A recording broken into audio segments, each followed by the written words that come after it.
السلام عليكم ورحمة الله، أهلا بكم معنا خوتي في هذا الفيديو. وهذا الفيديو غنتعرفوا على المنتخب الوطني والتشكيلة المحتملة بجوج خطوط: خط وسط الميدان وخط الهجوم، في لقاء إليتيريا اللي عايز يتلعب بين 13 و 21 نوفمبر. بطبيعة الحال لقاء غيكون قوي بين المنتخب الوطني والمنتخب الإليتيري اللي غيتقام في المغرب.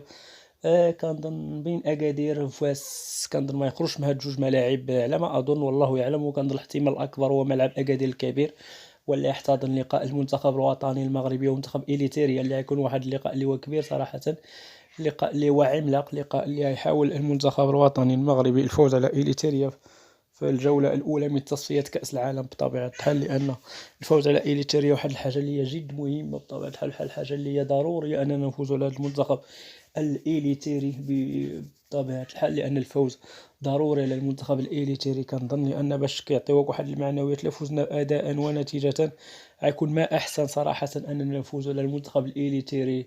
الأداء والنتيجة إذا نتكلموا على نتحدثوا على خط وسط الميدان المحتمل وخط الهجوم في هذه المقابلة، غنبداو باللاعب أسامة العزوزي، لاعب بولونيا الإيطالي، اللاعب اللي عنده تكوين هولندي، اللاعبين المزيانين. ممكن يكون داخل المنتخب الأولمبي بطبيعة الحال، وفي المنتخب الوطني الأول لاعب رائع من اللاعبين الرائع اللي كيتسمى صراحة أسامة العزوزي، اللي كيبقى واحد الاسم اللي هو كبير في المنتخب الأولمبي وفي المنتخب الوطني الأول. ممكن صراحة يعمل الاسم ديالو عاوتاني. لاعب اللي عنده 22 سنة. مشيو عند لاعب عز الدين أناحي، لاعب صراحة 23 عام، تكوين مغربي، من خيرات اللاعبين بطبيعة الحال ديال المنتخب الوطني المغربي. لاعب صراحة ملي كيغيب كيخلي واحد المكان كبير في الغياب ديالو بصراحة. لاعب اللي صراحة لاعب من اللاعبين الكبار ديال المنتخب الوطني المغربي، لاعب صراحة من خيرة اللاعبين ديال المنتخب الوطني المغربي، لاعب كبير اللي هو عز الدين أناحي 23 عام، اللاعبين الكبار صراحة. كيمر فترة فارغ الآن. مشيو عند لاعب سليم أملاح، لاعب فالنسيا الإسباني، اللي هو من اللاعبين الأساسيين وأناحي في المنتخب الوطني لا غبار عنه. لاعب سليم أملاح صراحة واخا كيعمل مجهودات كبيرة، واخا تقدر بعض الأحيان ما تبانلكش ديك المجهودات اللي كيعمل سليم أملاح، مجهودات كبيرة صراحة، لأنه من العناصر المهمة أنه يكون في المنتخب الوطني المغربي سليم أملاح.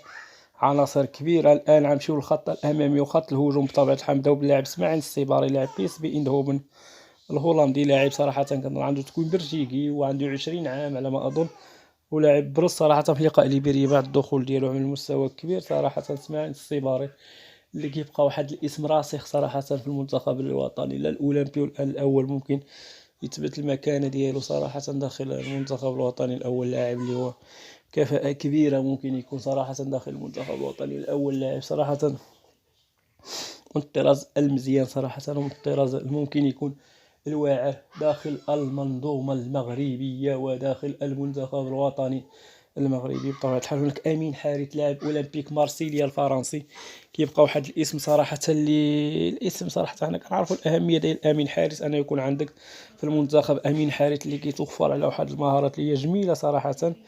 لاعب اللي تأخر بزاف أنه يسجل أول هدف ديالو في المنتخب، صدق سجل أول هدف ديالو في المنتخب المغربي. لاعب بقوة كبيرة. نمشيو عند لاعب يوسف النصيري، لاعب إشبيلية الإسباني، كيبقى لاعب صراحة ممكن يمر فترة فراغ ولكن كيرجع بقوة صراحة. لاعب يوسف النصيري اللي كيبقى من اللاعبين المزيانين داخل المنظومة وداخل المنتخب الوطني المغربي. شفنا المستوى ديالو الكبير صراحة في المونديال د قطر، وبين على إمكانيات رائعة. سجل 2 أهداف غالية بطبيعة الحال، لا أمام البرتغال ولا أمام كندا بطبيعة الحال. إذن يوسف النصيري واحد الاسم اللي هو كبير صراحة في المنتخب الوطني الأول. هادشي اللي كاين. شكرا لكم.